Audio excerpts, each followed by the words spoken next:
Hello everyone, my name is Marley and this is my YouTube channel. I decided to create one because I want to get very good at editing, and the only way to get good at editing is to practice. So that is what I'm going to be doing on this channel.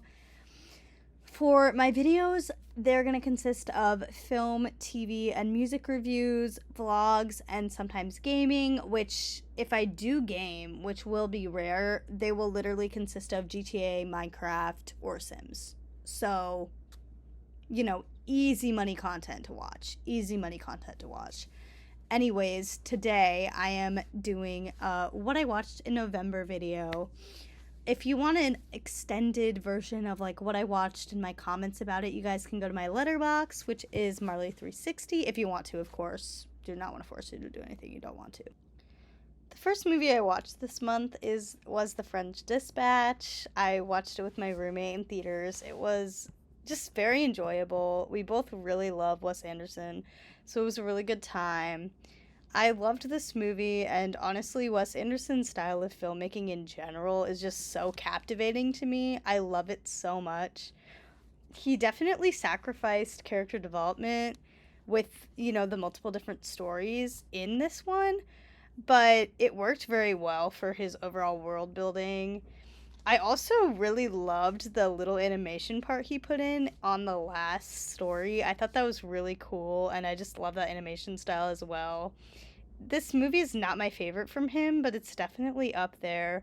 Also Timmy. Oh my gosh, you all saw it. Y'all saw it. I gave it a 4 out of 5 stars on my Letterboxd, which is Marley360, by the way. I was feeling kind of crazy in November with watching movies, and I ended up watching Minari right after The French Dispatch in the same night. I am obsessed with this movie. It is so beautifully shot and it just looks absolutely incredible. It's so pretty. The performances from every character were absolutely insane. I have been a fan of Steven because of The Walking Dead, and I was just so impressed by him. He did such an amazing job. It was overall a really solid film, and it wasn't super crazy compared to other A24 movies, which I also appreciated. The simplicity of Minari is very intriguing to me, and I just love the dynamic between all of the characters and how their setting relates to their issues as well. I gave it a 4 out of 5 stars solely because at the time the pacing fell off, but besides that, it was really good. So I watched this in theaters with my friends, and let's just say I don't think it's really a friend watching movie. To me, it gives more of the watch in your room at 11 p.m. in your bed vibes, like right before you go to bed, just because it's very heavy. Spencer is a gorgeous movie, and it being shot on film just adds to the already very prominent ambiance of the whole entire thing. Kristen Stewart does an incredible job, definitely on the Oscar radar, let's just say that. She did such a good job of showing how she felt on the inside without making it flamboyant.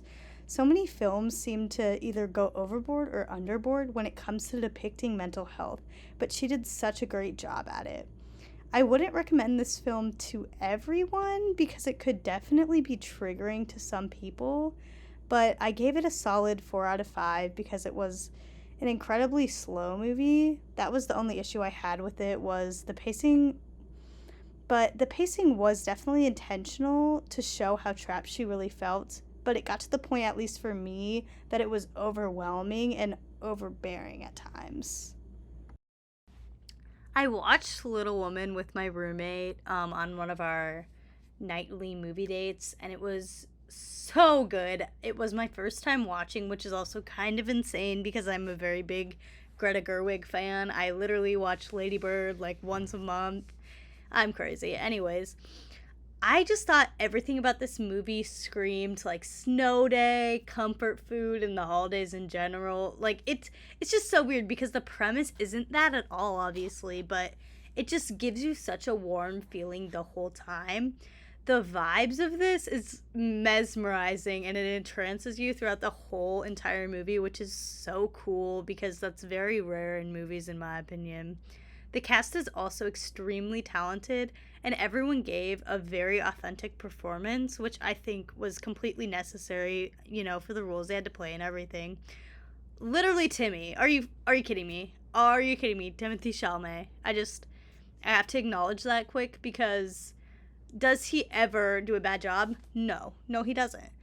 And honestly, I am a Joe and Laurie stan forever, and it's okay. I'll get over it eventually, but I really wish they would have ended up together. I know I'm probably a menace, but whatever, it's fine.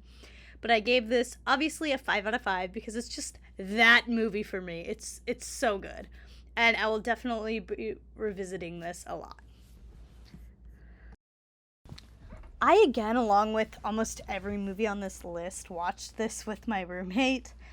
500 Days of Summer really isn't anything groundbreaking. It could easily get lost in the sea of so many other mediocre movies, but I do appreciate what it's trying to say. Not a lot of movies cover the male gaze and how easily you can fall in love with the idea of someone. I also like how it says, don't expect someone's boundaries or intentions to change. Summer makes it very clear in the beginning that she wasn't looking for anything serious, and so many rom-coms deal with one person changing their mind, but in real life, that happens very rarely. And once someone's intentions are set, they're set. And I just think that the whole premise of that is very important in this movie. Honestly, I think the portrayal of the male gaze could have been better, but, it tried. It tried. They gave it something. That's why I gave it 3.5 stars. Because it exists. It's good. It's fine. I am a huge Taylor Swift fan, so this was obviously phenomenal for me. I will probably do a whole separate video on this, so I'm not going to say anything else.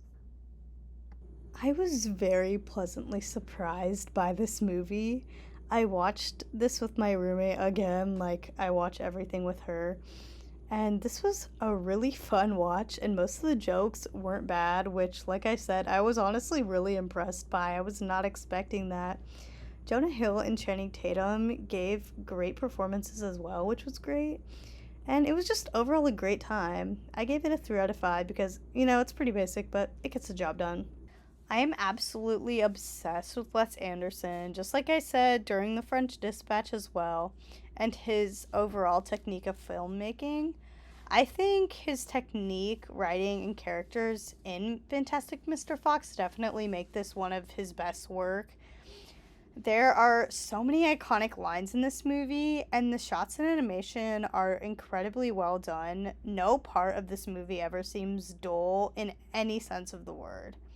The pacing feels just right for most of it, but the ending does seem to drag a little bit, in my opinion. I also do have trouble paying attention sometimes, so that could be it, but to me, it just dragged a little bit. I gave it 4.5 out of 5 stars just because at some points, like I said, it did feel slow, and I did kind of want it to get to the point. It took a while to find and figure out what the main conflict was and how they were going to resolve it. But Chad and Ryan for life. I literally don't remember logging this, but whatever, but this is one of my favorite movies of all time. I'll definitely be making a separate whole video about this, so that'll be it for now. I just want to preface this by saying that I hate Jake Gyllenhaal, but I absolutely love Anne Hathaway, and that's why I watched this movie. But this movie was really long for no reason and gave off a fake, deep meaning vibe to it it was just slimy. I hated it. It was really unenjoyable, honestly, and there's so many unnecessary sex scenes. 2 out of 5. Trash. This movie musical was fabulous, and I thoroughly enjoyed it. The music, acting, and cinematography was all very solid. The only way I can describe this is it gave what it was supposed to give. It ate and left absolutely 0 crumbs. It is very sad that Stephen Sondheim died recently as well, and it's so special that we have his actual voice from the phone message to kind of commemorate his honor. But yeah, I overall loved this movie so much. This movie really tried, and I appreciate that. The costume and set design was very well done and looked really good, but the story in general fell flat in my opinion. It was also very long and just dragged on and on and on. I love Emma Stone, but I'm kind of disappointed that she took this role. 2 out of 5. This is a classic my sister and I often watch as our token comfort rom-com. It is such a solid romance movie and I never get bored during it. The acting is subpar, but the location and overall premise makes up for it in my opinion. Also the DILF, 3 out of 5 stars. All I gotta say is they don't make Disney movies like this anymore.